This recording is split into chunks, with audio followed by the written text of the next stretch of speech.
Olá, pessoal. Boa noite a todos e todas. Vamos começando aí mais uma live Papo de Intervalo. Hoje nós estamos com a presença aí da professora Gleice, de Manaus, e a professora Rebeca, dos Estados Unidos, da Pensilvânia.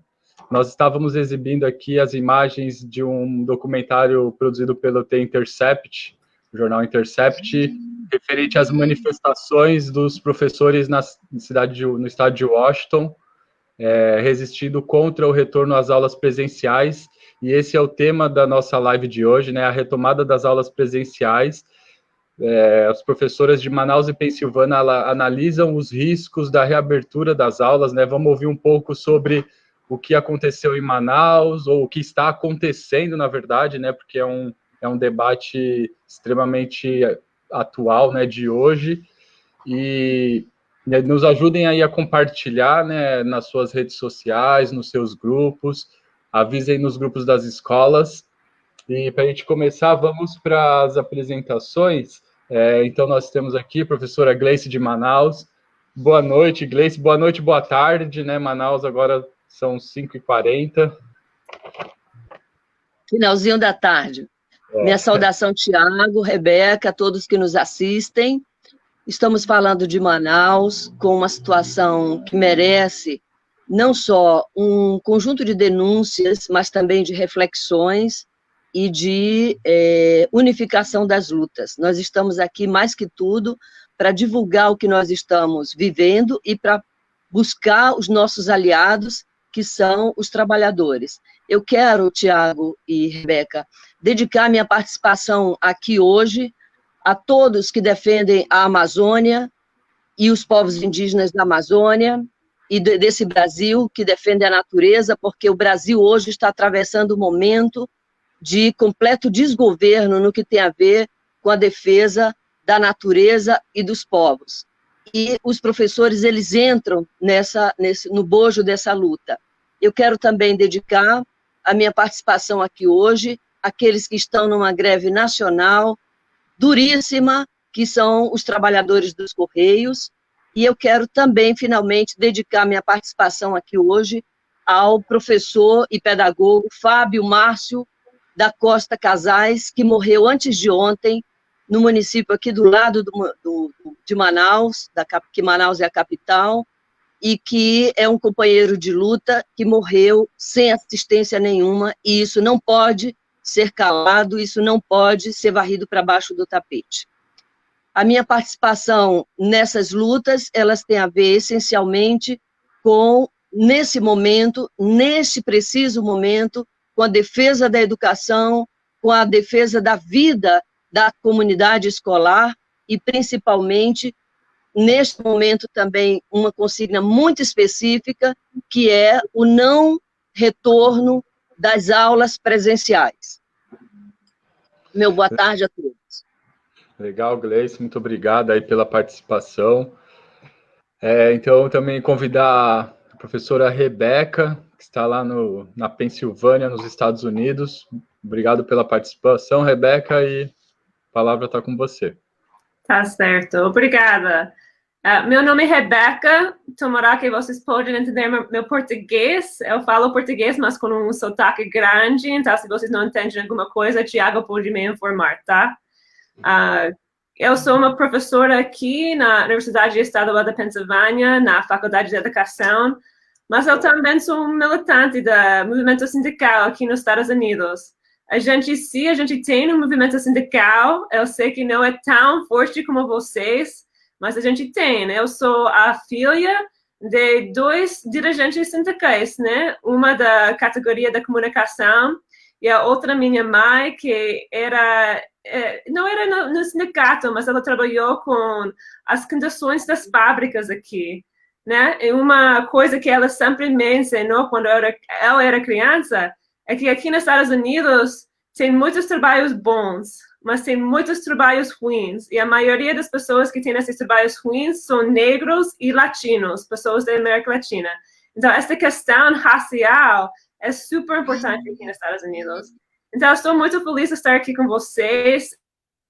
Eu eu fiquei quase um ano em São Paulo fazendo pesquisa com a APUESP, então eu queria dar uma saudação de todos os militantes da APUESP, em nome de Ezio, que me convidou para estar aqui hoje, e também queria agradecer Tiago por esse convite, e tomara que possa contribuir um pouquinho com vocês. Obrigada. Legal. Então, em nome da diretoria do Simpro Guarulhos, a gente agradece aí a participação da Gleice de Manaus, a Rebeca da Pensilvânia, nos Estados Unidos. E para a gente começar essa primeira parte de conversa, eu queria perguntar, então, começando perguntando para a Gleice. Gleice, como que está esse contexto aí do retorno às aulas em Manaus? As notícias que nós recebemos aqui no Sudeste não são das melhores, né? São as piores para nossa classe, né? Que são os casos que aconteceram já nos primeiros 10 dias, algumas centenas de casos, e hoje já ultrapassamos a marca de 1.000 casos, né? Você vai trazer informações mais atualizadas para a gente. Então, como que está esse contexto, esse debate do retorno às aulas junto a essa pandemia aí que tem levado muito dos nossos, né? Tiago, eu inicio fazendo meu agradecimento ao Simpro, saudação aos companheiros com quem eu militei em épocas atrás e que a gente continua se falando agora e se ajudando e sendo solidário, né? Primeiro eu quero dar um rápido panorama para aqueles que não conhecem bem o estado do Amazonas. Nós somos um estado com 62 municípios. Durante a pandemia, ficou muito claro a desassistência e a própria ausência do Estado como instituição, né, no estado do Amazonas, na geografia, nos vários municípios, né? Dos 62 municípios, Tiago, só a cidade de Manaus é que tem UTIs. Ou seja, 61 municípios num estado continental como é o Amazonas, só o município de Manaus é que tem UTIs, privadas e públicas, né? Foram iniciados foram colocados de emergência 2 hospitais, um pelo estado e outro pelo município. Ambos já foram desmontados porque existe uma falsa concepção de que a pandemia já passou. E eu já vou seguir mostrando os dados de que, de fato, isso aí é um blefe, que isso aí não é vero e nós temos que trabalhar com os dados que são reais. Lamentavelmente, em nível municipal, em nível estadual e federal, nós vivemos com um governo que nega a ciência e nega os cientistas. Isso aí dificulta muito o combate e a pandemia e o tratamento das pessoas que se contaminam, né? Então, desses 62 municípios, nós temos hoje, Tiago, em torno de 130 mil contaminados e em torno de 4 mil mortos. Por que eu estou dizendo em torno de quase que? Porque os dados que nós temos acesso são dados pela Fundação Vigilância Sanitária, que são dados que, como no Amazonas e em nível nacional, não consideram a subnotificação, não consideram que alguns atestados de óbitos, uma quantidade grande, não são registrados como Covid, e sim como síndrome respiratória aguda grave, o que, na verdade, distorce a realidade que nós temos e, portanto, não diz claramente como deve ser feito a assistência e o combate à pandemia. Nós temos hoje em torno de 14 mil no Amazonas, né, em torno de 14 mil pessoas com diagnóstico de Covid-19, sendo que, né, dados de hoje, eu tenho 182 pacientes internados em UTIs e 113 em leitos clínicos. Considerando que os dados registrados como síndrome respiratória aguda grave são quase o mesmo quantitativo, ou seja, nós temos praticamente o dobro. E alguns cientistas daqui mesmo da Terra, como o epidemiologista Jensen e o pesquisador, todos os pesquisadores daqui, o Lucas Ferrante, eles já anunciavam desde o início de agosto, mais ou menos dia 7 de agosto, fizeram declarações de que os dados que eles analisaram e o prognóstico deles é que nós estávamos entrando numa segunda onda.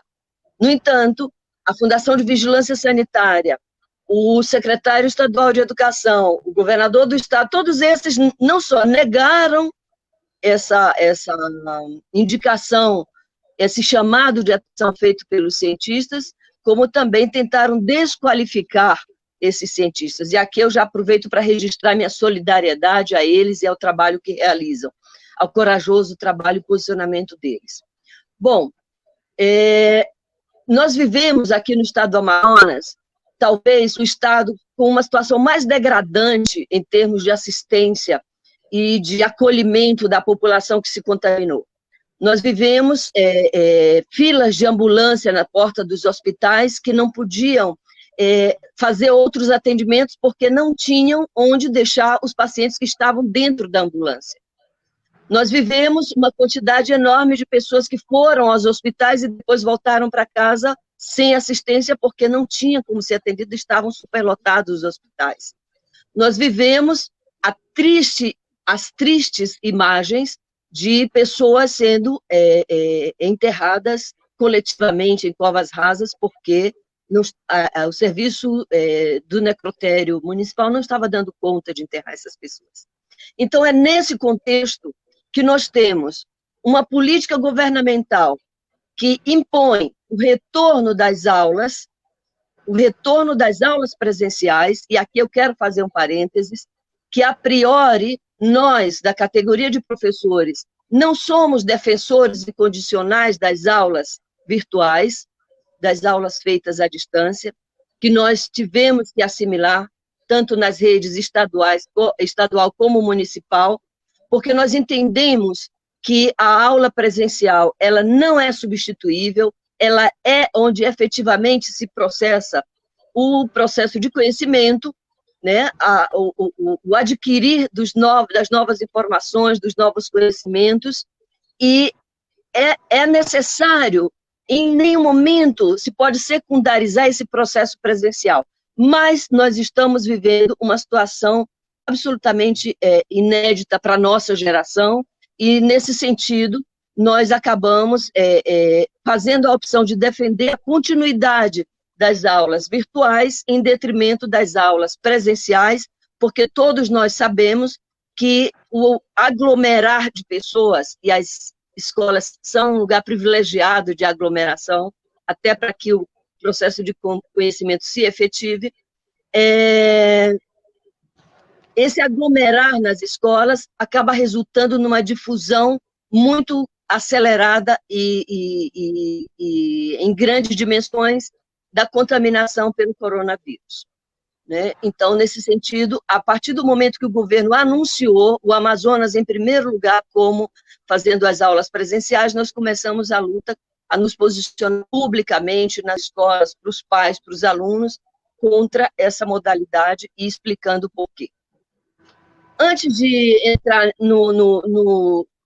nas formas de luta, eu quero também registrar que esse avançar da pandemia se deu drasticamente e tragicamente também nas comunidades e nos territórios indígenas. E isso é uma coisa muito grave, Tiago e Rebeca e todos que nos assistem, porque nós sabemos que as populações indígenas, no geral, eles não têm uma imunidade, uma defesa aos vírus, às doenças viróticas de modo geral, e mais ainda nessa situação. Ocorre que muitas das comunidades estão se contaminando, estão contaminadas algumas. Nós temos um registro de que há uma quantidade impressionante de etnias que registram cada vez mais essa contaminação. Aqui no Amazonas, a que mais se destacou nefastamente foram os Cocama, mas hoje eles já são secundários no quantitativo de contaminação, e também a desassistência. Isso é o que muito chamou a atenção. Se há uma desassistência para a população de modo geral, vocês imaginam, então, para os povos indígenas, dada a distância e dada também a política de descaso e de desrespeito a esses povos. E nós, claro, tratamos de nos inteirar, porque além de defender os povos indígenas, nós temos um quantitativo grande de professores indígenas também, que faz parte da nossa categoria e que nós defendemos. Muito bem. Antes de passar também ainda para as formas de luta, eu quero chamar a atenção para 2 outros pontos, Tiago. Aliás, vai me informando do tempo, porque eu desligo, começo a falar, para fazer relato, e eu desligo do tempo que eu tenho. Mas só para fechar essa primeira parte, eu gostaria de mencionar a questão das mulheres, que é muito grave a situação de violência que nós estamos tendo que enfrentar, por conta da convivência, do encerramento, do respeito ao isolamento social, e há, então, uma situação agravante da violência que já existe normalmente na sociedade normal, não que seja aceitável, mas continuamente, porque nós nos posicionamos sempre, obviamente, contra a violência em geral, mas mais ainda contra a violência praticada contra as mulheres, e a nossa categoria de professores é uma categoria que tem uma maioria de mulheres que, além de cumprir a sua jornada de trabalho em casa, tem que cumprir a sua jornada de trabalho nas escolas. E muitas de nós, militantes que somos, também cumprimos uma jornada de trabalho na militância, lutando pela construção em defesa dos nossos direitos e pela construção de uma sociedade mais digna e justa.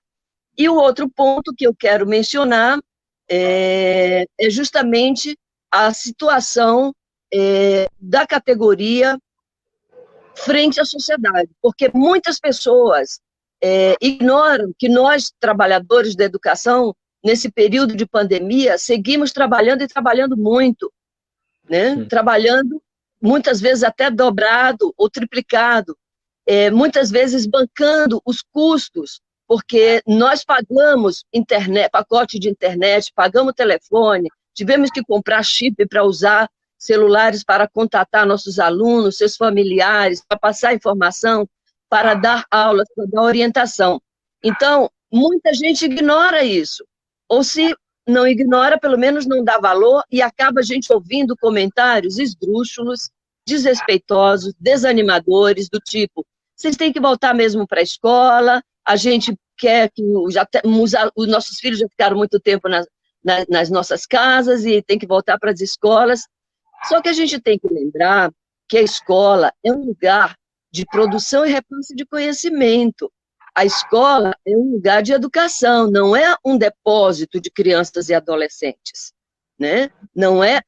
Nós queremos sempre deixar registrado o nosso tremendo esforço em aceitar essas aulas à distância, que não são o melhor que nós consideramos, mas que nós aceitamos fazer para que os nossos alunos tivessem uma continuidade de contato com os conteúdos. Eu, inclusive, Tiago, eu sou daquelas que acho que a educação à distância deveria ser focada em ensinar o que é, falar, orientar sobre o que é a pandemia, como funciona o coronavírus, como se proteger, como não nos contaminarmos, e, principalmente, orientar as famílias e os nossos alunos. Mas não foi esse o encaminhamento dado pelo governo, nem no nível federal, nem no nível estadual, porque nossa categoria simplesmente não foi escutada nesse processo de pandemia. Nós recebemos pacotes sucessivos sobre como proceder, sobre o que fazer, e todos nos apontam o dedo, ensinando como é que o professor tem que trabalhar.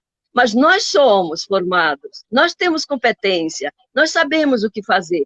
O problema é que não fazem aquilo que nós, os que verdadeiramente detêm o conhecimento e a experiência das salas de aula e das escolas, que nós dizemos como deve ser feito. Bom, continuo perguntando, me avisa aí quando tiver o tempo. Eu não sei se eu já extrapolei. Sim? Sim, eu acabei não marcando o tempo, mas vamos seguindo o debate, Gleice. Eu acho que é muito importante essa visão que você traz de Manaus, porque, de fato, mostrou na prática que o retorno às aulas presenciais não deu certo, né? Muitos professores se contaminaram e é uma experiência que a gente precisa utilizar para que não ocorra o retorno em outros locais do país, né, nesse contexto, porque foi aquilo, os governos, em determinado momento, orientaram para que as pessoas ficassem em casa, os casos aumentaram e os casos não diminuíram, e agora eles querem nos jogar na roleta russa da escola, né? Já reabriram... Exatamente. Tiago, eu só quero fechar esse ponto dizendo um número, divulgando um número. Hoje, nós temos um registro de 1.976 professores testados positivamente. Isso é a demonstração clara da falência da política governamental que diz que nós devemos retornar para as escolas. E depois eu volto a discutir sobre como nós vimos lutando contra essa política. Legal. E aí convidar a Rebeca, porque eu vejo que os Estados Unidos...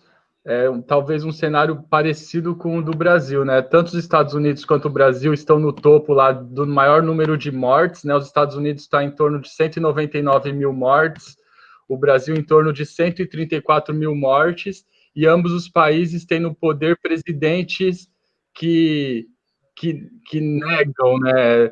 Que fizeram falas absurdas, né? Presidentes que não têm contribuído no combate ao Covid-19. Então, Rebeca, eu gostaria que você apresentasse um pouco desse contexto aí do retorno às aulas e da pandemia, a partir aí do olhar de uma professora dos Estados Unidos. Bom, obrigada, Tiago. Obrigada, Gleice. Eu também, quando eu estava escutando a fala da Gleice, eu estava pensando, ela podia estar falando sobre Pensilvânia, ela podia estar falando sobre Nova York. Então, acho que a gente tem muitas similaridades.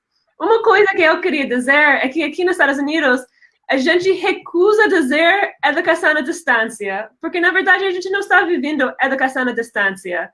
A gente está vivendo educação à distância em crises, que é outro tipo de educação à distância que a gente tem que falar, que esse é um sistema de crises, né? Então, temos que falar isso sempre quando a gente fala educação à distância em crises, né? Não, eu não sei, eu acho que eu quero só dar um panorama da Covid aqui. Vocês sabem que, além do Brasil, os Estados Unidos é o país que tem os mais casos do Covid, né? A gente chegou a 200 mil mortos e estamos seguindo de subir. Eu posso falar um pouco mais sobre isso e o papel das escolas, das universidades nessa subida dos casos. Uma coisa muito importante para lembrar é que 25% dos casos positivos são negros e 39% dos mortes são negros. A população negra em nosso país é só 15% da população, mas quase 40% das pessoas que morreram até agora são pessoas negras. Então, de novo, eu acho que essa questão da raça é super importante, porque nosso sistema de capitalismo foi criado em cima de uma divisão das raças, né? Então, acho que esse ponto é super importante. Também a gente tem um presidente que nega a ciência, né? Que nega a ideia que Covid é uma coisa séria. Ele acha que tudo passou, que a gente está agora vivendo uma economia melhor, que já podemos voltar ao normal, né?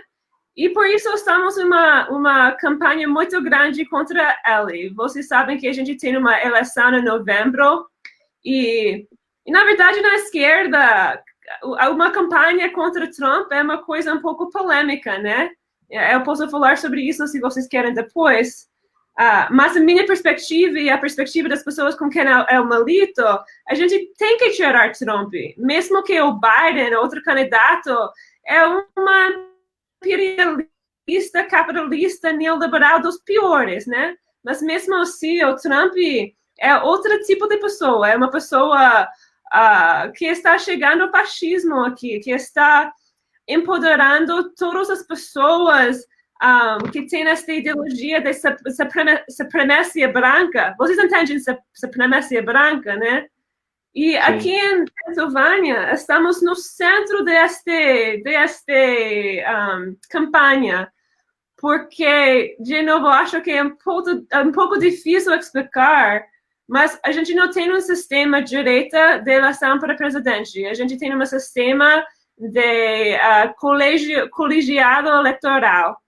E, devido a isso, Pensilvânia é o estado mais importante para a próxima eleição, mais importante. E agora onde eu estou numa cidade universitária, somos mais ou menos democráticas, né? Mas você vai 5 minutos fora da cidade, você vai ver cartazes de Trump mais grande de uma casa. As pessoas amam Trump, elas amam Trump. Essas não são pessoas empresários ricos, esses são pobres, brancos, que estão bebendo o discurso que os negros, os muçulmanos e as pessoas da América Latina estão tomando os trabalhos deles e está destruindo nosso país. Então, esta frase que a gente tem que fazer, a América boa de novo, Make America Great Again, é a bandeira da luta de Trump. E por que eu estou falando sobre isso? Porque isso tem tudo a ver com a reabertura das aulas, né? A questão da Covid e da reabertura das aulas virou uma coisa politizada aqui, né? Se você pensa que Covid é sério, se você pensa que que talvez a gente deve fazer uma educação remota à distância por uns meses mais, daí você é contra Trump, você está tentando destruir a campanha de Trump, né? Porque para todo mundo, as pessoas que falam em Covid, que Covid é sério, é que eles estão tentando eleger o Biden, né? Esse é o discurso que os democráticos estão usando o Covid para derrubar o Trump. Seria bom se a gente era tão esperto assim para fazer isso, mas isso é o problema. Daí, falando em usar máscara, por exemplo, usar máscara é uma coisa muito politizada. Se você apoia o Trump, você não vai usar. E se você veja uma pessoa usando, você vai dizer que elas estão criando essas mentiras para derrubar Trump. Então, essa questão de Trump agora está definindo tudo. Sobre as escolas, eu acho que Estados Unidos é muito similar ao Brasil, que a gente tem muita autonomia dos municípios, né? Eu sei que vocês têm as escolas estaduais e as escolas municipais. Aqui nossas escolas são todas municipais, por cidade. Na verdade, a gente fala districts. Então, pode ter, às vezes, 3 municípios juntos, que é um distrito da escola, mas esta é a unidade da decisão. E estes distritos têm muita autonomia. O governo não pode decidir que as escolas de Pensilvânia vai fechar ou vai abrir, né? Cada distrito vai decidir sozinho. E esta coisa de abrir ou não abrir, de novo, está virando uma coisa muito politizada. Se você tem um prefeito, na verdade, nem é tanto o prefeito, né? Porque a gente tem umas conselhos das escolas que está decidindo tudo, né? Mas isso está muito relacionado à relação do poder numa cidade. Então, se este conselho da escola é muito conservador, eles vão abrir. Se eles são mais, assim, do nosso lado, eles vão pensar 1, 2, 3 vezes antes de abrir, né? Então, é muito politizado. Outra coisa que eu acho importante destacar, que é muito diferente aqui no Brasil, é que eu acho que vocês têm escolas privadas e escolas públicas. E todas as escolas públicas estão servindo a população pobre, né? E os ricos, a classe média, eles vão para as escolas privadas. Aqui nos Estados Unidos é um pouco diferente. Aqui, os ricos, a classe média, os pobres, vão para as escolas públicas, né? Porque a escola pública, o financiamento é por imposto da casa. Daí, se você está num bairro muito rico, as escolas públicas têm muito dinheiro. E, às vezes, as escolas públicas são melhores da melhor escola privada. Então os ricos, vivendo em um bairro rico, mandam os filhos para a escola pública. Mas também nas cidades grandes, onde não tem casas, tem apartamentos, que a renda é muito baixa, o financiamento das escolas é muito baixa e as escolas públicas são muito ruins. Então, eu sempre falo para o Brasil, que meus amigos brasileiros, que nos Estados Unidos a gente tem um sistema público desigual. A gente tem as melhores escolas públicas do mundo e eu acho um dos piores. Agora, por que isso é importante para a reabertura das aulas? Porque nessas escolas públicas pobres, não tem condições de evitar o vírus, né? Tem banheiros que não estão funcionando, às vezes não tem janela, às vezes não tem onde lavar as mãos. Em Nova York, é uma situação super horrível. E pensar em voltar, em trazer 200 e 200 de crianças para essas escolas públicas é um crime contra a humanidade, em minha opinião, porque essas escolas não estão preparadas para evitar o crescimento do vírus. Então, isso é importante. Mesmo se tem muitos lugares que estão tentando abrir. Por exemplo, em Nova York, eles estão tentando abrir agora, e em resposta disso, tem umas greves, tem umas professores que estão em greve lá. Não tem uma greve da cidade, mas tem umas greves por escola, que os professores da própria escola organizou sua própria greve contra a reabertura. Mas é muito difícil a situação, porque a maioria dos distritos dos municípios está tentando abrir as aulas. Agora, nessa educação de distância em crise, também é horrível, porque as escolas que não abriram, eles estão obrigando os alunos a ficar em frente da computadora por 7 horas. Não é uma coisa que você vai fazer uma atividade, você vai fazer suas coisas. O professor tem que estar lá e as crianças também. E o diretor da escola pode aparecer em sua aula a qualquer momento que ele quer. Então, também tem esse problema das condições da educação remota, educação à distância, que são muito ruins. E, com certeza, ninguém está pensando em pedagogia. As pessoas estão pensando em como obrigar os professores a ensinar, como marcar em seu papel que este estudante teve aula por 6 horas, mesmo que não aprendeu nada. Então, é uma situação muito difícil. Eu só vou terminar aqui falando um pouco sobre as universidades.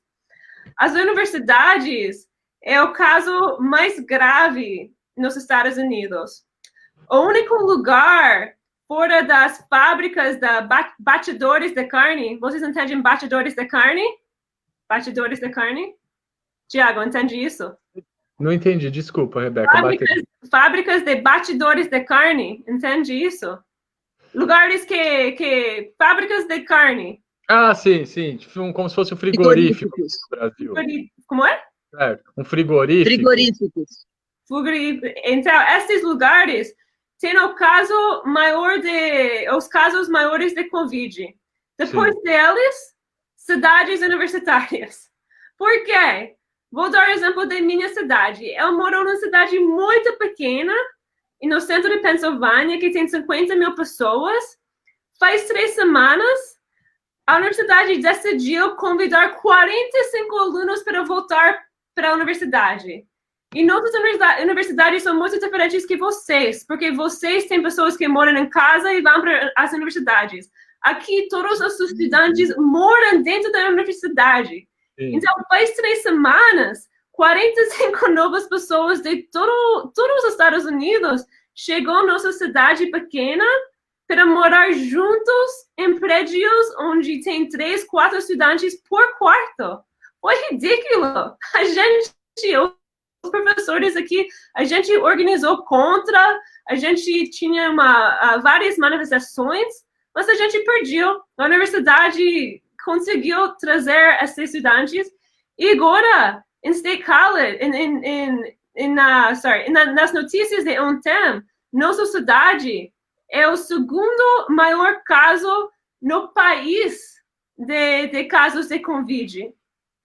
Então, gente, você não tem que ser cientista para saber que convidar 45 mil pessoas para para viver juntos aqui vai fazer um caso grande. Então, mas a mesma coisa está acontecendo na Universidade de Michigan, onde os estudantes de pós-graduação agora estão em greve.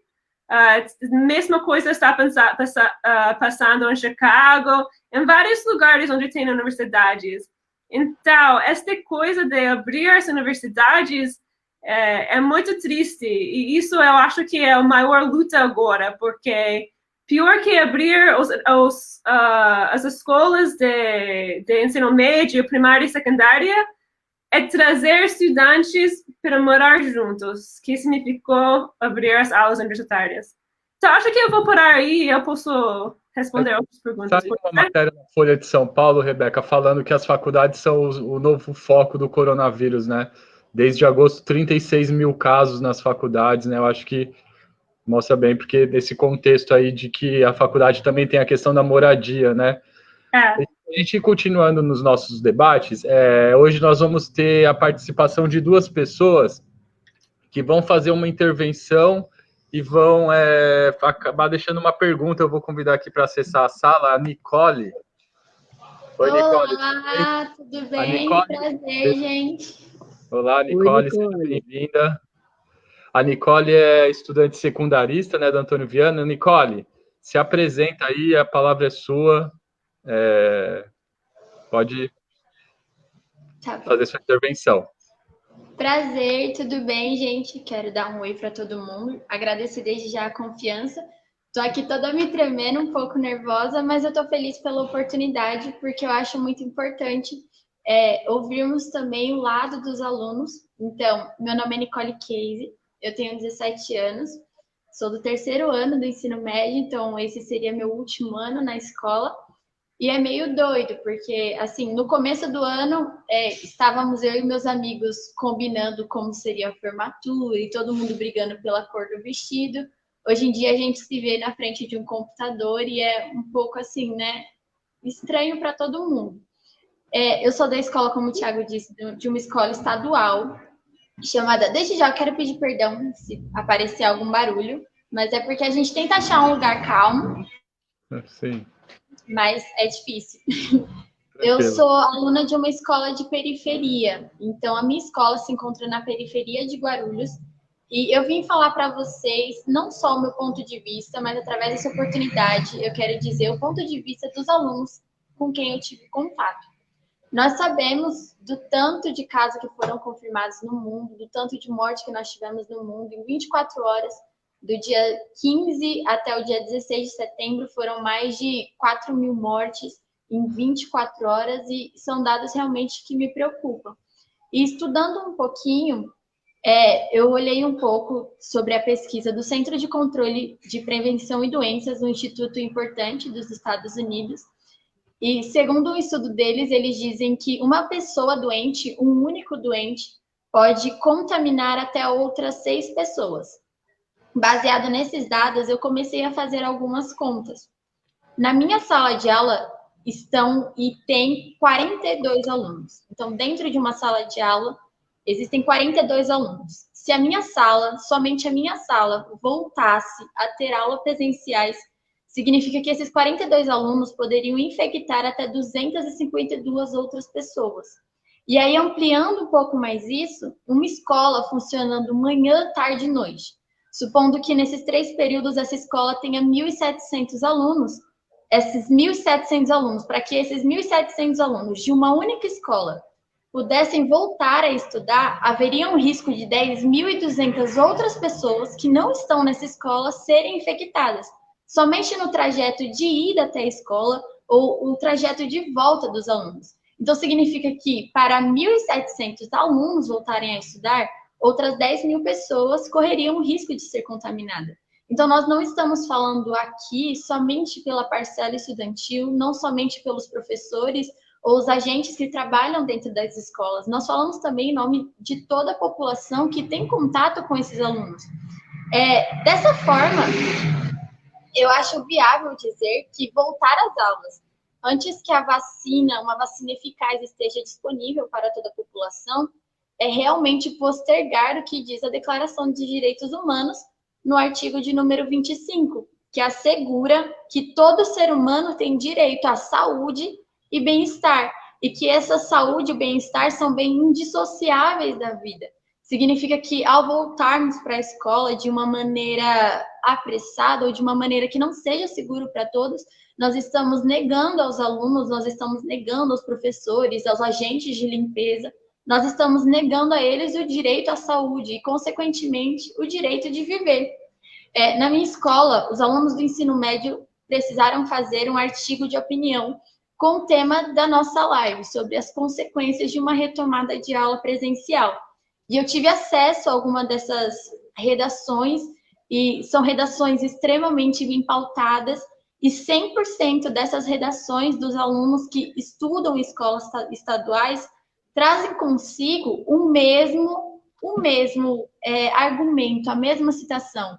E a citação é de que é impossível, numa escola onde falta o mínimo, nós conseguirmos voltar com segurança para as aulas. Porque em escolas onde falta papel higiênico, folha para imprimir atividade para os alunos, materiais de limpeza, materiais de higiene, é impossível vituperar ou postergar o direito do aluno de viver bem dentro desse ambiente escolar. Até mesmo cadeiras. Eu disse que dentro da minha sala existem 42 alunos, e já chegou alguns dias de nós chegarmos na sala e não ter cadeiras para todo mundo. Então, é extremamente complicado você dizer para um aluno do ensino médio que ele precisa voltar dentro de todo esse contexto, dentro de todo esse enredo, e que ele vai estar seguro. E a escola precisa ser, sim, um lugar para o aluno de aprendizado, mas um lugar também de segurança, porque eu tenho para mim que as notas nós conseguimos recuperar, mas a nossa saúde é irrecuperável. Muitas das vezes nós não temos como recuperar. Se um aluno vinha morrer, nós não temos como fazer ele ressuscitar. Então, existe uma pequena, muito pequena parcela de estudantes ou de pessoas que concordam com esse retorno às aulas.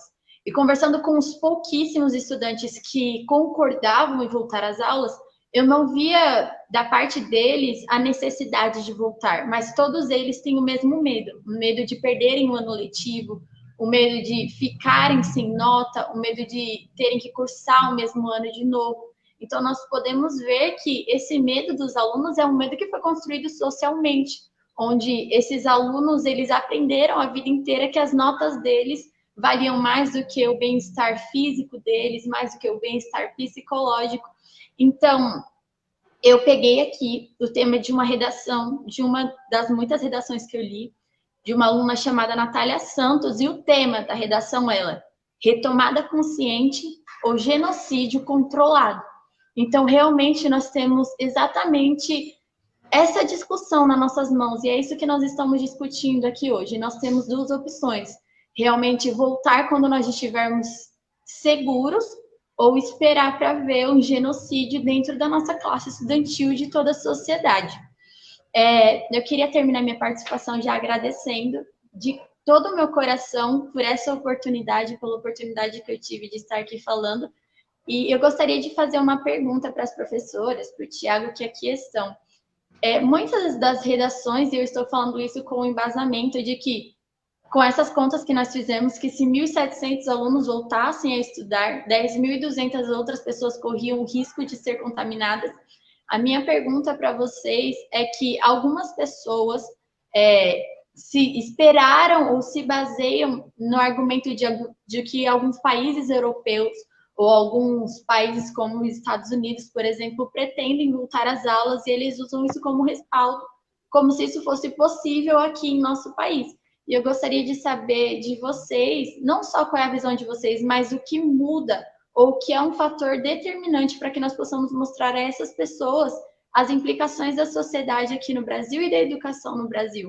Porque nós precisamos entender que o padrão das escolas públicas do nosso país não é um padrão que nós idealizamos também para os países europeus. Então, a minha pergunta é essa: como nós podemos mostrar para essas pessoas as principais diferenças de não se basear em outros países para tomar uma atitude aqui dentro? Legal, Nicole. Agradecer a sua participação, parabéns e obrigado pela sua desde já deixar o convite para que a gente organize para as próximas semanas uma live reunindo estudantes das escolas municipais, estaduais e também privadas de Guarulhos. Vamos conversando aí para ver se a gente consegue fazer essa live com essa perspectiva dos estudantes sobre esse momento de crise da pandemia e também de retorno às aulas. Valeu, Nicole. Você falou que tinha um compromisso, fica à vontade. Valeu, Nicole. Obrigado, hein? Agora eu vou convidar aqui uma segunda fala, que vai ser o companheiro Ézio. O companheiro Ézio vai acessar aqui. Um minutinho. Boa tarde, boa noite, Ézio. O Ézio vai também fazer uma fala. Essa câmera aqui, amigo. Boa noite.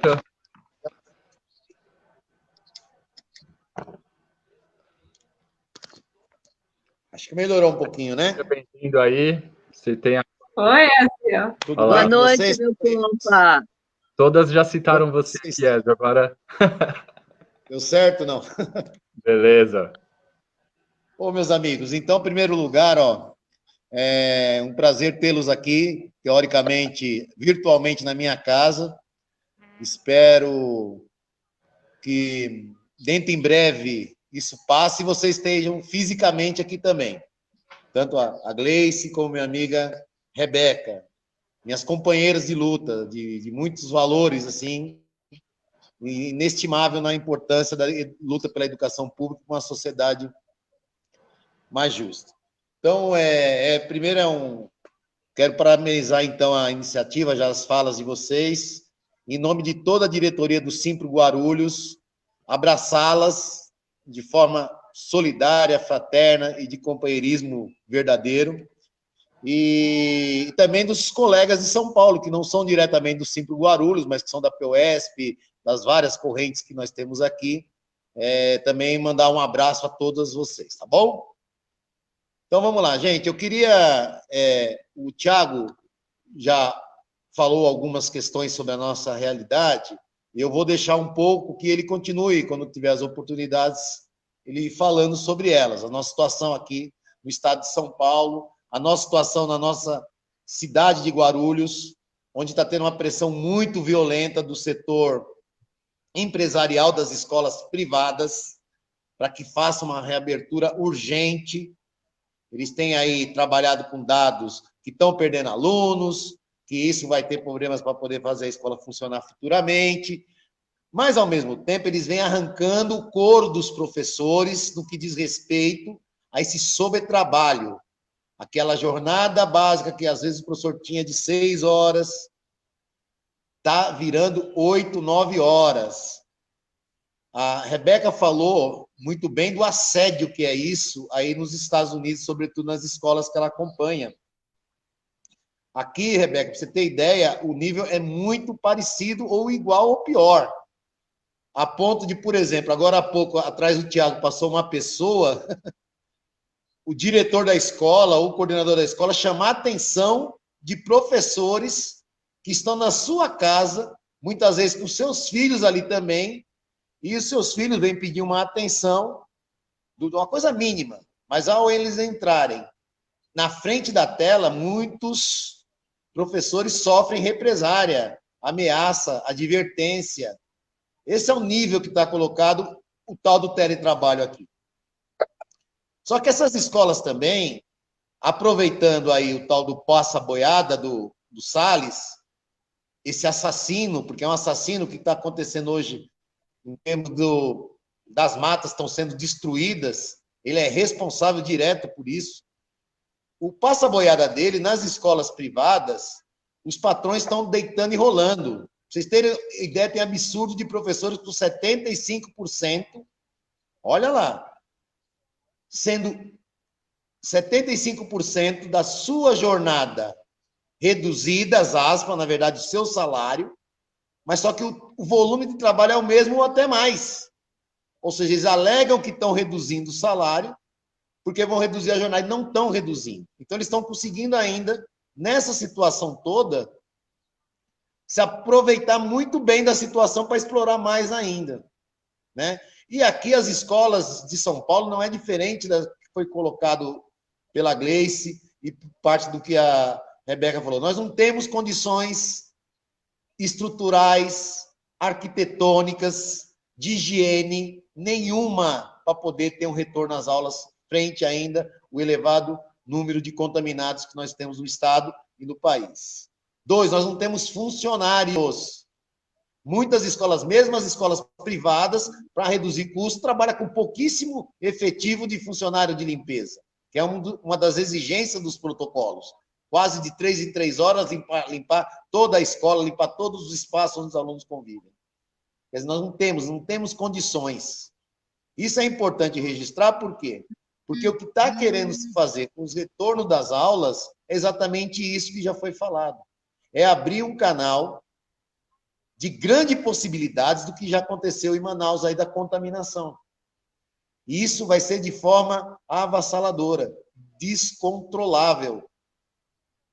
Essa é uma observação que nós usamos aqui nas nossas lives do Simples Guarulhos para sempre estar colocando esse debate. É impossível o retorno das aulas no quadro de pandemia que estamos vivendo. Bom, mas eu vou querer fazer perguntas que eu quero escutá-las mais. Uma é para Grace. Grace levantou o número de 1.976 professores, né, que foram contaminados. Eu queria saber se teve alguma, ou se teve testagem também para os funcionários, para os alunos, e também se parte da comunidade, porque esse número é um absurdo de elevado. Agora, e esses outros 3 setores que são componentes da nossa comunidade escolar? A segunda questão ainda, Gleice, qual está sendo a relação, o sentimento e o apoio da comunidade para a luta que vocês estão travando aí heroicamente contra o retorno? Qual que está sendo essa discussão? Está tendo apoio? Está tendo uma unidade, uma aliança entre a comunidade e o grupo de professores? E para a minha amiga Beca, a questão é o seguinte. Hoje eu escutei que, acho que o Procurador-Geral dos Estados Unidos comparou as ordens de isolamento sociais que está tendo aí nos Estados Unidos como se fosse restringir a liberdade das pessoas, igual foi feito na escravidão. E parece que isso sinaliza, ele diz que o único momento na sociedade americana que houve essa restrição à liberdade das pessoas foi na escravidão. E que está se repetindo isso. Eu sei que ele é um apoiador ferraz do Trump. Agora, a pergunta é, o volume das ações governamentais, sobretudo do governo do presidente, também não joga a favor de que tenhamos aí, assim como temos no Brasil, uma dificuldade ainda maior para, de fato, cumprir as regras, né, de isolamento sociais e etc, etc. Porque aqui no Brasil, acho que a Gleice falou muito bem, nós tivemos uma grande contra-propaganda contra a ciência e contra as orientações médicas. O presidente, esse genocida, irresponsável, jogou para a população que não haveria grandes problemas com essa pandemia, que era uma gripezinha, que não tinha que usar máscara, debochou para baixo e para cima, fazendo tumulto, aglomerações, manifestações, e parte da população foi ganha por esse discurso, né? E aí parece que agora no debate do retorno às aulas, esse debate aparece de novo com força. Qual que é o debate? Os professores não querem voltar a trabalhar, os professores não estão trabalhando, estão de férias, e nós que já temos que voltar a trabalhar, por que também, entendeu? Então faz esse comparativo. Então eu queria que vocês pudessem tecer alguns comentários sobre essas questões e finalizar, Tiago, agradecendo aí a oportunidade. Um abraço a todas vocês, um abraço a Nicole, que participou, e logo, logo vamos estar todo mundo junto, pessoal. Obrigado. Legal. Valeu, Ézio. Agradecer a participação aí e também agradecer a participação de todos que estão nos acompanhando agora. Então, vamos agora para essa segunda rodada de exposições. Então, Gleice, o Ézio já te levantou algumas questões e eu acho que dentro de uma questão que ele levantou, você também pode trazer um pouco sobre como está sendo essa luta mesmo, né, dos professores, as famílias e o sindicato contra esse retorno aí que o governo está tentando impor. Ok. Saudação, Ézio.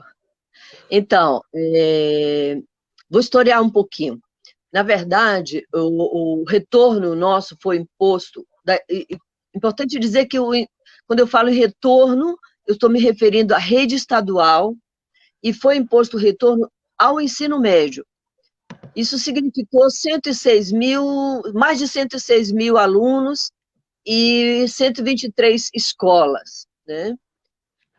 Nesse momento, nós começamos a fazer a luta. Nós tivemos o entendimento de que o governo queria impor essa derrota aqui, esse retorno, porque isso iria abrir a porta para o resto do Brasil. E nós pedimos ajuda de vários companheiros, recebemos muita manifestação de solidariedade, e com a luta que nós fizemos, nós conseguimos barrar o retorno do ensino fundamental, que seria mais 110 mil alunos, né?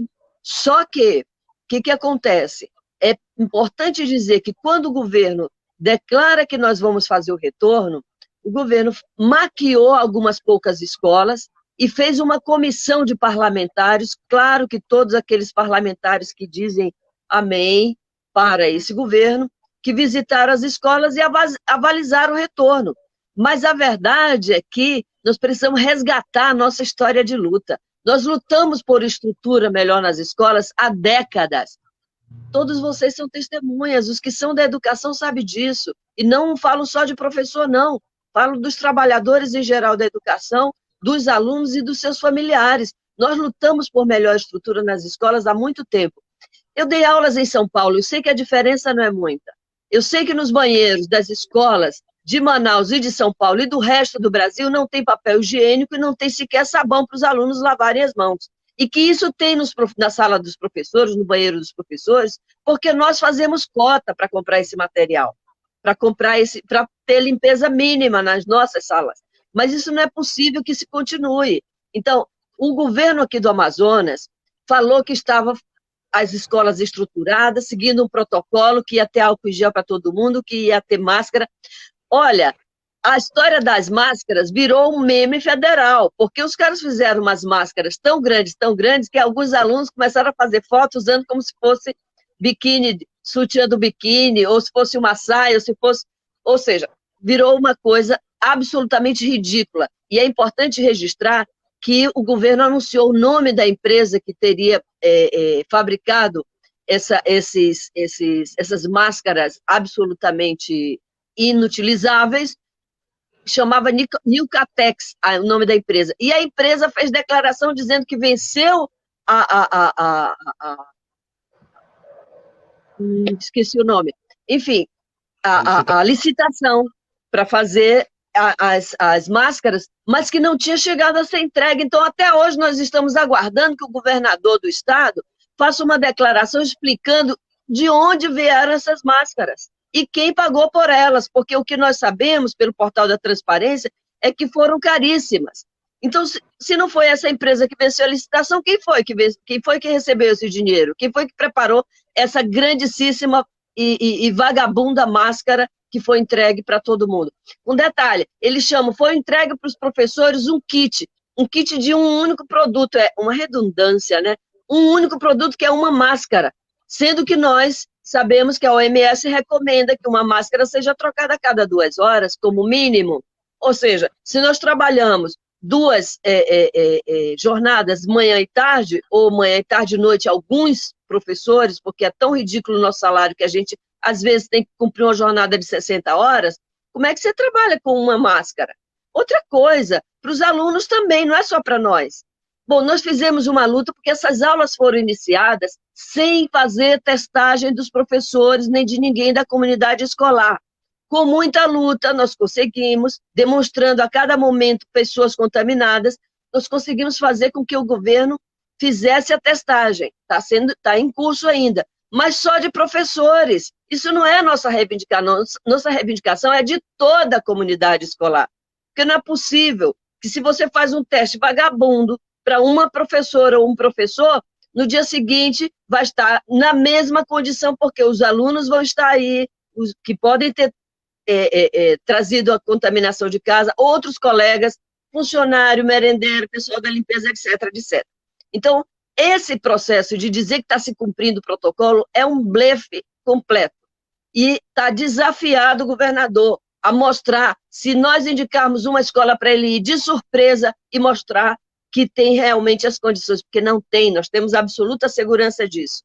E mais, nós temos também para dizer que os professores que fazem parte do grupo de risco ou que têm comorbidade, porque na nossa categoria, Tiago, nós temos um quantitativo enorme de professores que estão nessa faixa. Por quê? Porque não é feito concurso público, entendeu? Porque as novas vagas não são renovadas, não são abertas novas vagas e ocupadas com concurso público que nós defendemos. Então, a categoria está envelhecendo, adoecendo. Por quê? Porque há uma sobrecarga de trabalho, porque as condições de trabalho são péssimas, porque nós temos toda uma história de décadas de defender as melhorias das condições estruturais das escolas em Manaus, no Amazonas e no Brasil. Bom, diante dessa situação, o kit não foi feito, não foi entregue melhores condições, e nós passamos, então, a fazer uma conferência. Então, nós colocamos, o Sindicato dos Trabalhadores da Educação disponibilizou uma forma de contato, e aí nós estamos recebendo, e eu falo nós, eu sou da oposição sindical, mas nesse momento nós estamos trabalhando junto com o sindicato, porque é impossível lutar pela vida só a oposição, só o sindicato, nós temos que unificar as lutas, e é por isso que nós estamos fazendo essa luta juntos, e aí nós recebemos a cada dia um conjunto de denúncias com prints, com fotos, mostrando que, de fato, essa estrutura ela não existe. Bom, então nós conseguimos o quê? Que o governo do estado faça testagem de professores, continuamos lutando para que faça testagem no resto da comunidade escolar. Conseguimos que as escolas do ensino fundamental não voltem para as aulas presenciais. Queremos que sejam suspensas as aulas do ensino médio também. Agora, no meio disso tudo, as lutas se dão de diversas formas, desde visitar a escola, conversar com o professor, conversar com a comunidade, e, felizmente, a gente tem, sim, recebido apoio de muitos pais, que, inclusive, organizaram grupos, que entraram com ações na justiça, que estão fazendo lives, que estão denunciando também, que vêm junto nas nossas assembleias e manifestações mostrar qual é a real situação. Mas temos também, por outro lado, alguns pais que continuam achando que eles estão com uma situação de vida muito ferrada, porque essa é a situação da classe trabalhadora de modo geral, e eles não estão tendo condições de deixar os filhos na escola. Abre-se uma contradição. Na verdade, nesse momento, nós temos que defender a vida a qualquer custo. Essa é a situação. E não é só aqui, não. É para a classe trabalhadora e no Brasil inteiro. Nesse sentido, é importante a gente dizer, voltando para a questão que o Ézio colocou, sobre as condições da escola, que o neoliberalismo ele vem impondo uma ausência cada vez maior do Estado na prestação dos serviços públicos, principalmente no que se refere à educação e à saúde. No nosso caso, as escolas, elas estão e os trabalhadores da educação cada vez mais estão perdendo o controle do seu próprio trabalho. Cada vez mais são impostas condições onde entregam um planejamento já feito com os conteúdos que são interessantes para o governo e para que é um governo capacho das elites educacionais, para os empresários da educação também, e nos retirando do nosso fazer pedagógico de elaborar planejamentos cujos conteúdos estejam conectados com a vida real dos nossos alunos, com a vida real do país que nós vivemos e do mundo que nós vivemos. Além disso, cada vez mais se expõe à exclusão e subordinação que nos levam ao adoecimento, porque é uma luta permanente, um enfrentamento permanente dentro das escolas, com assédio, desde a parte da direção até da direção das secretarias, mas da direção das escolas, muitas vezes também. Não é sempre, tem exceções, mas muitas vezes também. E pior, é importante registrar também que está sendo feito, em posição também do neoliberalismo, um compartilhamento dos custos dessa modalidade de educação que nós estamos vendo no nosso país. Isso não é pouca coisa, e isso nós não vamos tolerar calados, não vão enfiar na nossa goela, porque a nossa luta ela é uma luta por qualidade da educação, e não só das qualidades, das boas condições do nosso trabalho, mas também de qualidade da educação para os nossos alunos. E os nossos alunos, é importante dizer, não são só as crianças, não são só os adolescentes, são aqueles adultos que voltaram para a escola porque não tiveram, no seu momento, condições de seguir na escola, porque tiveram que optar entre trabalhar, sustentar filho e as famílias, para poder se manterem vivos, e, enquanto isso, se ausentaram da escola. Hoje, nós somos os maiores defensores da EJA, que é a Educação de Jovens e Adultos, que esse mesmo neoliberalismo vem cada vez mais fechando escolas e turnos que beneficiam, porque essa escola é a escola do trabalhador, é a escola que nós defendemos também. Então, os nossos alunos, muitas vezes, saem do seu local de trabalho e não têm alimentação dentro da escola. Nesse sentido, quando falo em alimentação, me vem imediatamente a imagem da Prefeitura de Manaus, que durante esses quase 6 meses de pandemia se negou, por sucessiva e insistente cobrança da categoria de professores, que prestasse conta da alimentação dos nossos alunos. E sabe o que acontece, Tiago? Eles entregaram uma única vez um kit com uns pequenos produtos de lanchinho. Os nossos alunos de lá para cá não tiveram alimentação. Então, nós queremos saber o que foi feito da alimentação dos nossos alunos. Nós sabemos que essa alimentação é importante para eles, e é por isso que nós cobramos. E nós sabemos que existe um recurso específico para isso. Senhor prefeito, a Serafina, secretária de Educação daqui de Manaus, nós estamos cobrando, nós estamos apontando o dedo, sim, e cobrando. Cadê a alimentação dos nossos alunos? E agora, por último, nessa última semana, a Secretaria Municipal de Educação, desrespeitando um decreto municipal que diz que a rede municipal só retornará às aulas presenciais no dia 30 de setembro, ou seja, em 30 de setembro vai ser avaliado e sairá um novo decreto ou não. Aí a secretária de Educação do município, ela resolveu que ela está tão apiedada dos nossos alunos que não tem celular, que não tem computador, que não tem merenda, que não tem assistência, que não tem aula durante esse período da pandemia. Então, abre a escola, forçando os professores a um retorno ao arrepio da lei, obrigando que esses professores vão para a escola dar assistência aos alunos. Ora, e dizendo mais o seguinte: orientação para aluno não é aula. Minha senhora, põe o pé no chão. Cada vez que eu der uma orientação sobre história para um aluno meu, eu estou dando uma aula. Valorize meu trabalho, reconheça meu trabalho e a da minha categoria toda. Então, nós não aceitamos esse falso argumento de que a secretaria está apiedada e está abrindo as portas para os alunos. Nada disso. Nós estamos conscientes, estamos convocando os alunos para se manifestar também publicamente junto conosco.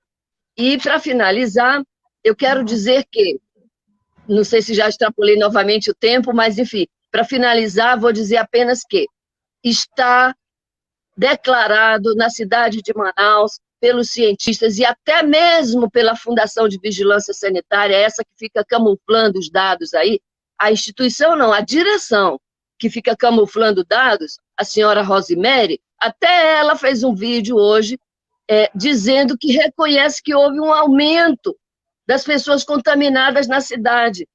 Tiago e Rebeca, acreditem, hoje nós temos mais de 70% dos leitos ocupados, dos leitos de UTI ocupados, se considerarmos principalmente os leitos dos hospitais privados, mas também nos hospitais públicos. Então, isso aí é um fato. Eles querem fazer a nós, professores, e a população amazonense acreditar que está tudo normal, volta todo mundo para a escola. No entanto, essa é uma política genocida, uma política assassina, que nós dizemos, isso não é aceitável, isso é vergonhoso, e cada vez que houver uma tragédia, nós vamos entrar com um processo culpabilizando esse governo. E aqui eu quero dizer para vocês que antes de ontem morreu um professor, o professor Márcio.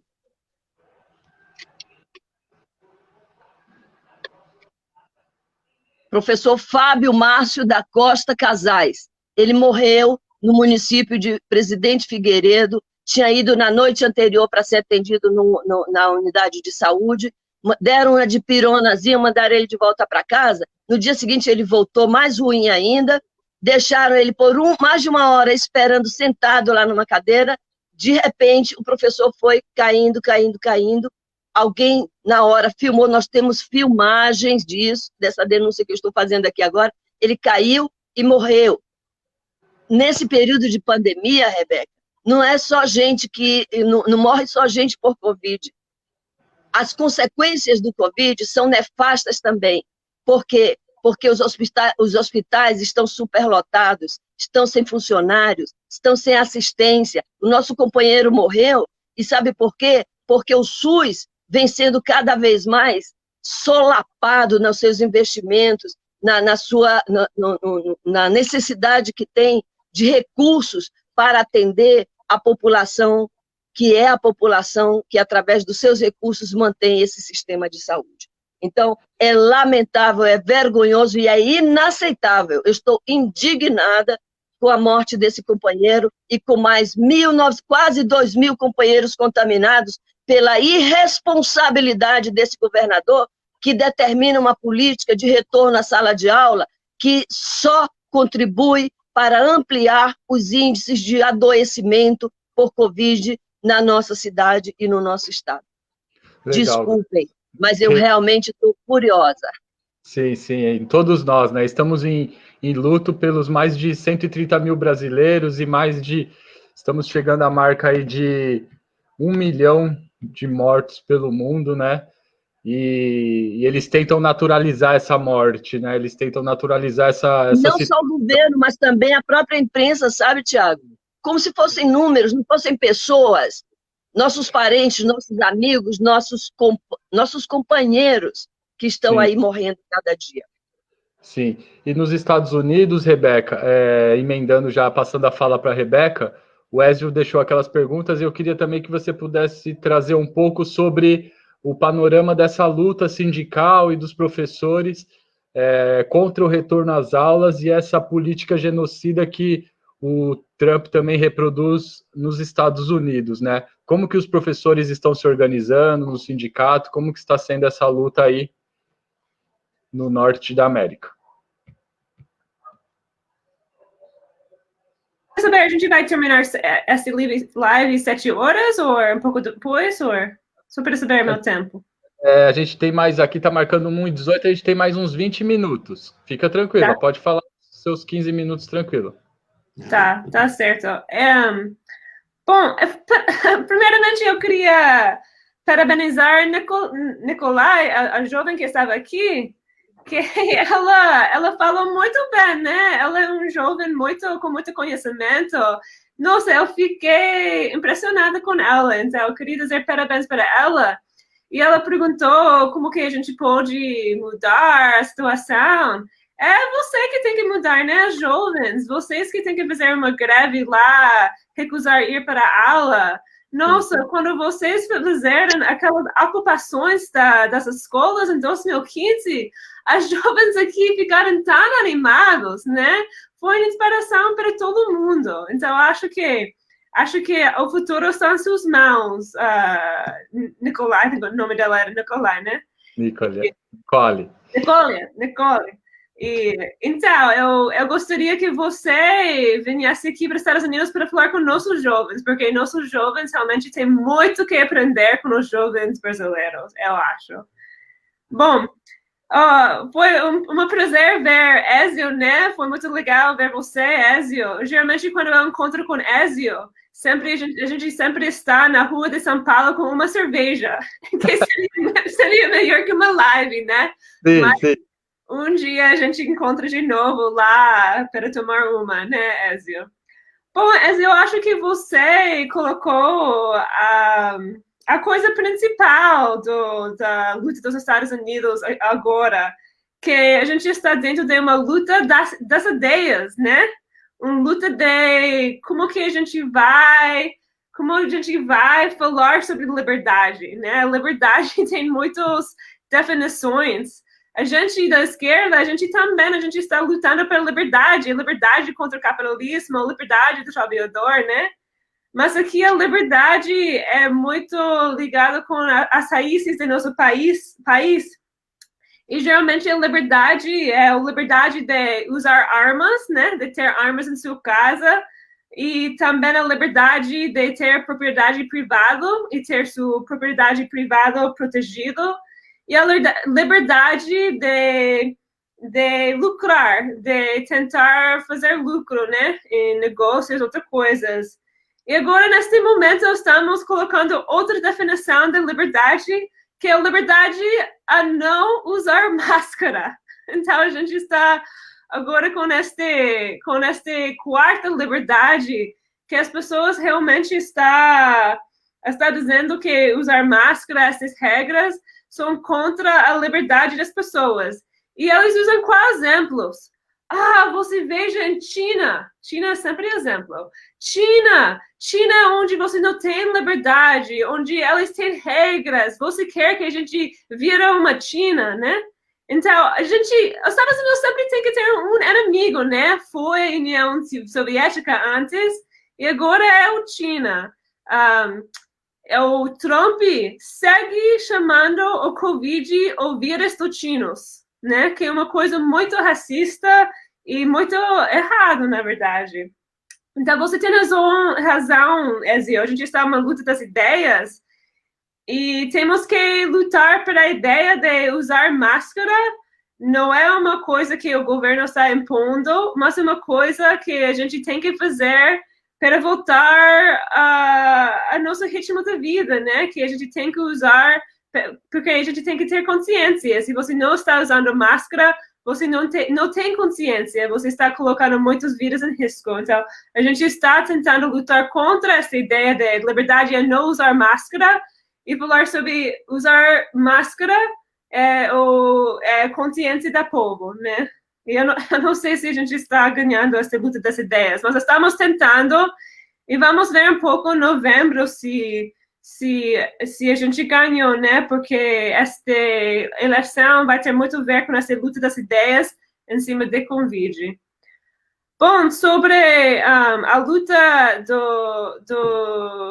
luta sindical na categoria dos professores, eu faço pesquisa sobre isso, né? Eu fui parte de um sindicato dos professores e agora eu faço pesquisa sobre sindicatos dos professores, dos educadores em Brasil, México e Estados Unidos. Então, eu tenho muito o que dizer e não vou conseguir dizer tudo em 10 minutos. Mas eu estava falando com o Tiago antes. Será, Tiago, que todo mundo sabe a história da categoria dos professores, da luta sindical? E ele falou que claro que as pessoas não sabem. Daí eu vou dar um pouco da história da luta sindical dos professores, só para entender o que está acontecendo agora, né?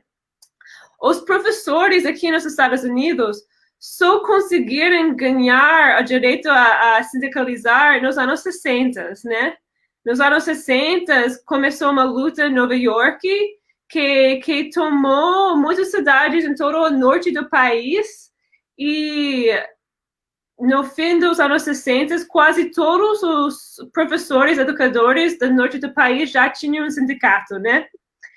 Mas esse sindicato, no sul, não tinha sindicato, né? No sul dos Estados Unidos nunca conseguiram sindicalizar, nunca conseguiram o direito à negociação coletivo, que aqui nos Estados Unidos direito dos sindicatos é uma negociação coletiva de seus contratos, né? Cada 2 anos, cada 3 anos. Eu sei que é diferente lá porque vocês são concursados, mas aqui a gente tem contratos que vencem cada 2, 3 anos. Bom, uma característica muito importante deste movimento sindical é que eles tinham uma filosofia de colaboração, de que eles tinham que, às vezes, colaborar com a administração. E eles não estavam pensando muito na comunidade, né? Eles estavam com pautas muito da categoria e às vezes ia fazer dano, ia fazer mal para os estudantes, para a comunidade. Só um exemplo, em Nova York, em 68, no movimento tinha um movimento negro, vocês sabem, muito forte nos anos 60, né? Em 68, esse movimento negro de Black Power, de poder negro, eles decidiram, a comunidade decidiu que eles iam tomar controle da sua escola para ter professores negros, para ter um currículo afrocêntrico e para dar o poder da escola para a comunidade negra, né? Porque todos os estudantes eram negros e todos os professores eram brancos. O sindicato de Nova York fez um greve em toda a cidade contra a direita da comunidade tomar controle, da comunidade negra ter controle das escolas, né? Da escola em sua comunidade. Isso foi uma escola que a comunidade queria controle e o sindicato fez um greve em toda a cidade, né? Então, isso, para eles, controle negro pode colocar em risco o direito do professor com seu trabalho, tudo isso, né? Mas foi muito burro, né? Porque por os próximos 20 e 30 anos, sempre tinha uma tensão grande entre os professores, os sindicatos dos professores e as comunidades negros e latinos. Que as comunidades latinos e negros nunca pensaram nos sindicatos como os líderes de sua luta, né? E no contrário, as greves que tinha aqui nos anos 70, 80, a comunidade foi contra. A comunidade pobre, negro, latino foi contra. E então isso tem muito a ver com a história, né? Então eu sempre falo que a gente também tem pelegos, né? A gente tem pelegos em nossos sindicatos também. E esses pelegos tomaram controle dos sindicatos nos anos 60, 70, 80, né? Bom, nos anos 90 e o início de 2000, a gente quase não tinha greves. Eu acho que a gente passou quase 20 anos sem greve de categoria dos professores, né? Então, foi muito pelego. Mas daí, a gente tinha este fenômeno, nos anos 2000, que tinha grupos de militantes que fizeram, que eu acho que vocês iam chamar tendências, né? Mas eles não eram ligados aos partidos da esquerda, mas eles iam formar grupos internos dentro do sindicato e tentar ganhar o sindicato, né? E essas pessoas eram da esquerda e eles tinham uma visão de que a luta sindical também pode ser uma luta para a justiça racial, né? Que não tem que ter essa divisão. E foi em Chicago, em 2010, que um grupo dessas militantes ganhou o sindicato, né? E depois, em 2 anos, esses novos dirigentes do sindicato organizou o primeiro greve nos Estados Unidos nessa categoria que tinha em 25 anos. E essa foi a greve de 2012 em Chicago, que foi uma greve muito importante e foi uma greve que foi especificamente em os interesses da comunidade negra e latino. Os professores iam dizer que eles estavam lutando para as escolas que nossos estudantes merecem. Ou seja, estamos lutando por escolas melhores para nossa comunidade. E o sindicato fez muitas relações com organizações negras na comunidade, com organizações latinas. Então, a comunidade apoiou muito essa greve. E eu falei com muitas pessoas da comunidade em Chicago, que falaram, eu nunca pensei no sindicato como um aliado, mas nesse momento mudou. Eu vi que o sindicato pode ser um veículo para nossos interesses, para o interesse da classe trabalhadora aqui em Chicago. Então, esse foi um momento muito importante.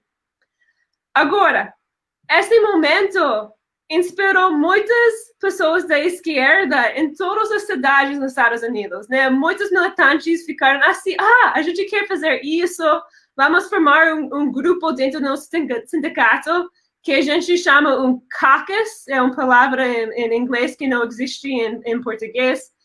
Então, tinha muitos grupos desses militantes em todo o país, Mas era difícil ganhar poder contra os polegos, porque os polegos tinham muito poder, né? Mas eles fizeram uma rede nacional, eles têm essa rede nacional ainda, que é uma rede nacional não só de oposições, porque também está incluído o grupo que ganhou em Chicago, né? Então, esse grupo de militantes que tem essa visão sindical um pouco mais ampla, né? Então, eles ganharam, eles começaram a ganhar sindicatos em 2014, mais ou menos. Então, em 2014, esse grupo de militantes ganhou o sindicato em Los Angeles. Depois, esse grupo de militantes ganhou o sindicato em Baltimore. Depois, esse grupo de militantes ganhou o sindicato em vários outros lugares. Eles começaram a ganhar. Em esses lugares, a luta daí pegou, né? A luta dos sindicatos foi mais forte. Junto com isso, em 2018, aconteceu uma coisa muito interessante, que no estado de West Virginia, que é um estado muito da direita, sem o poder sem a direito à sindicalização, os professores aqui estavam tão bravos com a situação das escolas, eram tão pobres as escolas, que eles, de repente, se mobilizaram, fizeram uma greve estadual contra a administração, contra o governo.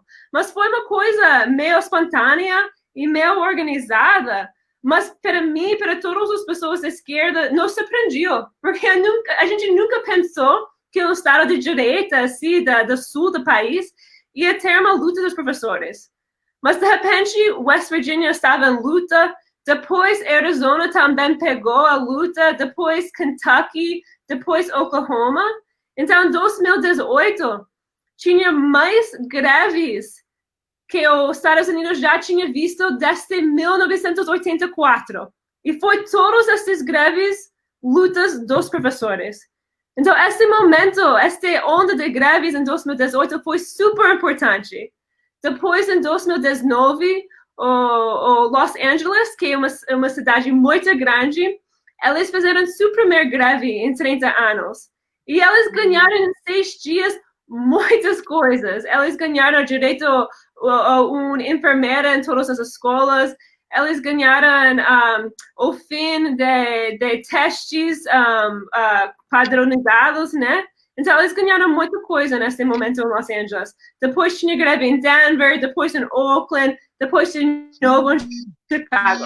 Então, estou voltando para hoje. O lugar onde as aulas não retornaram, os lugares onde tinha esta decisão de não retornar às aulas nos Estados Unidos, foi os lugares onde os sindicatos fizeram greves em 2019.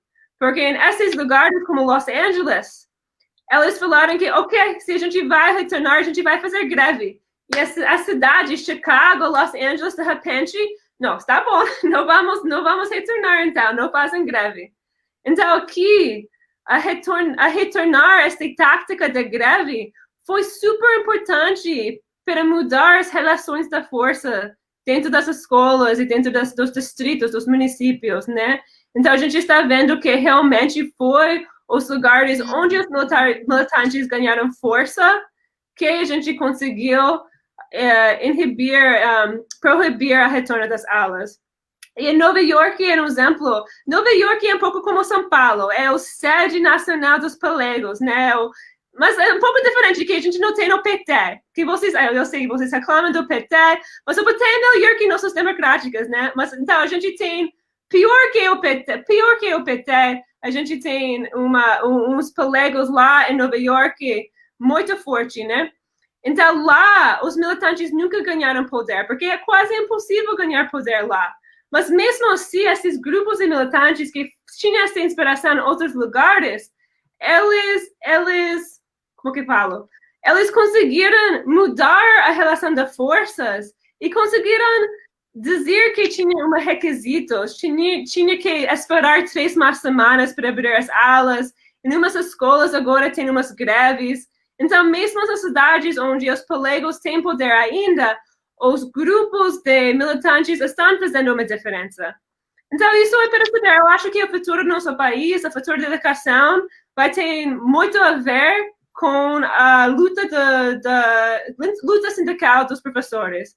Então, nós estamos aqui torcendo que eles sigam lutando. É isso. Legal, Rebeca. Muito obrigado aí pelo esse panorama em relação ao sindicalismo nos Estados Unidos da educação, né?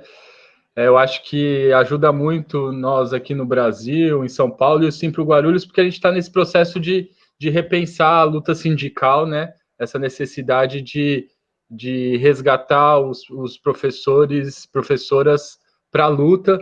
E nesse momento de pandemia, nós estamos debatendo nas nossas assembleias a questão da greve sanitária, né? Então, a gente sabe que a determinação de um retorno às aulas possibilita uma greve sanitária, mas a gente sabe que essa greve ela surge do chão da escola, né? A necessidade dos professores conscientes e dispostos à luta em defesa da vida, né? Que nesse momento a gente está falando de uma greve em defesa da vida. É necessário que esses professores se organizem nos locais de trabalho e que acreditem na greve, né? Então, já puxando nesse assunto, deixar o convite para todos os professores e professoras do ensino privado que podem estar nos acompanhando. Sábado, 19/9, nós teremos a terceira Assembleia Virtual do Simpro Guarulhos, onde nós iremos debater essa questão do retorno, né, sobre a proximidade que teremos do anúncio do prefeito de Guarulhos sobre o retorno. Vamos falar um pouco sobre essa questão da greve sanitária, ouvir um pouco os professores sobre como que está sendo especulado nas escolas essa possibilidade de retorno em outubro, né? Então, deixar o convite. E para os professores do ensino público também, venham participar da nossa assembleia, sábado, 19/9, às 10 horas, se inscrevam na página do Simpro Guarulhos para participar. Também aproveitar esse momento para deixar um convite já para a participação de todos e todas na nossa próxima live, que será na semana que vem, dia 24/9, com o médico sanitarista Jorge Caiano. Então, já deixo o convite aí a todos que estão nos acompanhando. E para a gente finalizar aqui esse bate-papo, primeiro agradecer em nome da diretoria do Simpro Guarulhos, participação da Gleice, a Rebeca, contribuindo muito no nosso debate aqui a nível local, né? Apesar das dificuldades que a pandemia trouxe para a nossa vida, ela trouxe também possibilidades, né? Então, eu acho que da crise surgem possibilidades e hoje nós temos a possibilidade de fazer um encontro internacional de professores, professoras de Manaus, São Paulo e dos Estados Unidos para debater essa questão. Então, é algo muito interessante nesse momento de organização e articulação da classe trabalhadora internacional.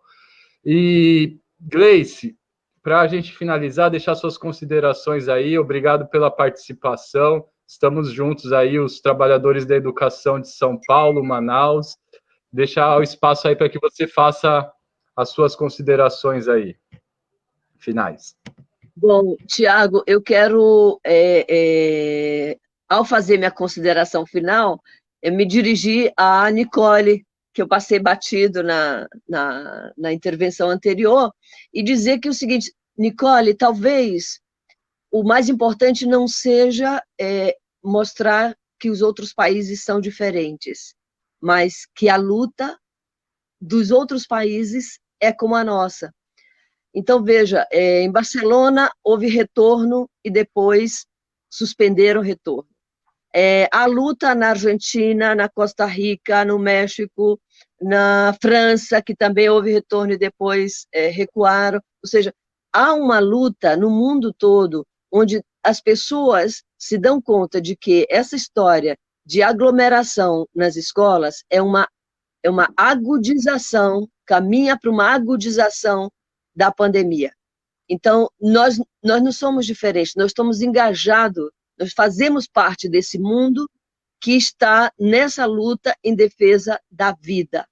Então, nós temos que, sim, mostrar, viu, Nicole, que nos outros países houve esse retorno para as aulas presenciais e eles tiveram que recuar também, assim como nós estamos lutando agora.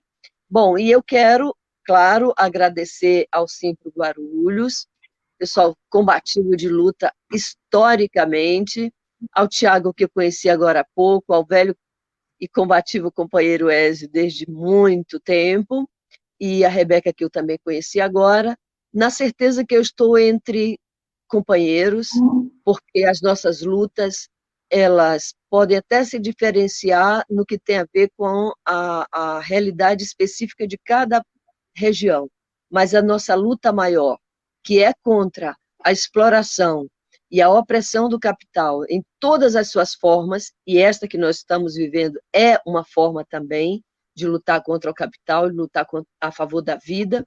Isso nos une, isso nos unifica, e eu tenho certeza que nós só estaremos fortes se nós estivermos juntos. Eu quero finalizar fazendo uma cobrança à CNTE, que está mais do que na hora da CNTE chamar uma ação nacional e unificada, porque nós somos mais de 12.500 trabalhadores da educação, e essa categoria ela é grande, ela tem história de luta, e ela precisa que uma direção, no caso a confederação, chame para a luta, organize e mobilize, porque a categoria vai para a luta sim. Fica o chamado. Grande abraço a vocês. Legal, Gleice. Obrigado pela participação e pela contribuição. Fica aí o chamado, então, para os grandes sindicatos, as confederações e as federações, para esse debate urgente, um debate em defesa da vida, né? Rebeca, então, abri para deixar suas considerações finais aí. Muito obrigado pela participação, aí pela disposição. É uma satisfação muito grande aí estar reunido aqui com professoras de Manaus e da Pensilvânia, nos Estados Unidos. Então, eu passo a palavra para você. Não, eu não quero falar muito, só quero dizer obrigada. Tomara que entenderam meu português, né? Eu acho que dava para entender um pouquinho. Não, eu só quero dizer que é um prazer estar com vocês. Na verdade, eu já passei muito tempo no Brasil e eu aprendi muito com vocês, com os brasileiros, com os militantes lá em São Paulo. Nossa, quando eu cheguei em São Paulo a primeira vez, eu aprendi que o APUSP tinha 26 grupos internos, né? E foi meu trabalho entender por que 26 grupos. Então, eu fui pesquisando por um ano todos os grupos para entender as políticas, as diferenças, por que cada grupo existia, né? Então, eu tomei tempo de muitas pessoas pesquisando, perguntando, passando horas e horas em cafés, em bares, e eu aprendi mais que eu posso dizer para vocês sobre a luta, sobre como formar um partido política combativa, né? Como falar com as pessoas, com os professores, como fazer a luta, né? Então, acho que é sempre bem lembrar que vocês são fortes, que vocês têm uma luta muito forte, e eu sei que no Brasil a situação é muito difícil, aqui também, né? Mas lá é muito difícil com Bolsonaro, com as divisões na esquerda, né? Mas eu tenho confiança que vocês vão conseguir, porque vocês têm mais militantes dedicados que eu já vi em minha vida. Então, eu fiquei muito impressionada com vocês. E realmente é um prazer, depois de tomar tanto tempo de vocês, todos vocês que responderam todas as minhas perguntas, que eu posso compartilhar um pouquinho de meu conhecimento com vocês. E estou aqui assim, à vontade, se vocês querem falar de novo, eu estou aqui à sua disposição, tá bom? E muito obrigada, Tiago, muito obrigada, Simpro, muito obrigada. Eu lembro que eu fui para Simpro, eu encontrei com Al, né, que foi um dirigente lá, que respondeu muitas perguntas também para mim. Então, muito obrigada por toda a sua liderança e este evento. Parabéns. Legal, Rebeca, muito obrigado, a gente que agradece, a gente deixa o convite aí para esse projeto do Simpro Guarulhos, que é da TV Simpro, né, a gente está com a live Papo de Intervalo, mas não deixem de conhecer também o nosso canal no YouTube, que é o TV Simpro, e não deixem de nos acompanhar nas redes sociais, no Instagram, Twitter, Facebook, e lembrando aos professores e professoras do ensino privado, no nosso calendário de luta aí nós temos a Assembleia agora, a terceira Assembleia Virtual, dia 19/9, às 10 horas, mas também nós teremos no próximo sábado, dia 26/9, às 3 horas, a Assembleia dos Professores e Professoras da UNG, a gente está debatendo aí os ataques dos mantenedores, né, dos grandes grupos educacionais sobre os direitos dos professores universitários, sobre a imagem do professor, né, sobre a propriedade intelectual do professor. Então, os professores da UNG aí estão convidados para a nossa assembleia, e na semana que vem teremos mais uma live Papo de Intervalo com Jorge Caiano, médico sanitarista. Então, mais uma vez aí, agradecer a participação de todos, e a todos que acompanharam essa live, que compartilharam. Ela vai estar disponível aí na nossa página, no YouTube. Gleice e Rebeca, espero em breve a gente possa novamente reproduzir essa live aí, beleza? E eu Tamo junto. Tava pensando Obrigada. que a nossa luta ela se une nessa questão contra o retorno, mas também na luta que nós estamos aí, o fora Bolsonaro, o fora Trump, né? Esses dois genocidas autoritários aí que estão sendo o grande mal do mundo aí, muito mais do que a pandemia. Então... E globalizemos a luta e globalizemos a esperança, né? Exatamente. E viva a luta internacional da classe trabalhadora. Valeu, pessoal. Viva. Viva. Até o próximo Papo de Intervalo aí, aqui na página do Simpro Guarulhos, Sindicato dos Professores e Professoras do Ensino Privado. Sindicato é para lutar, Simpro Guarulhos. Até a próxima, galera.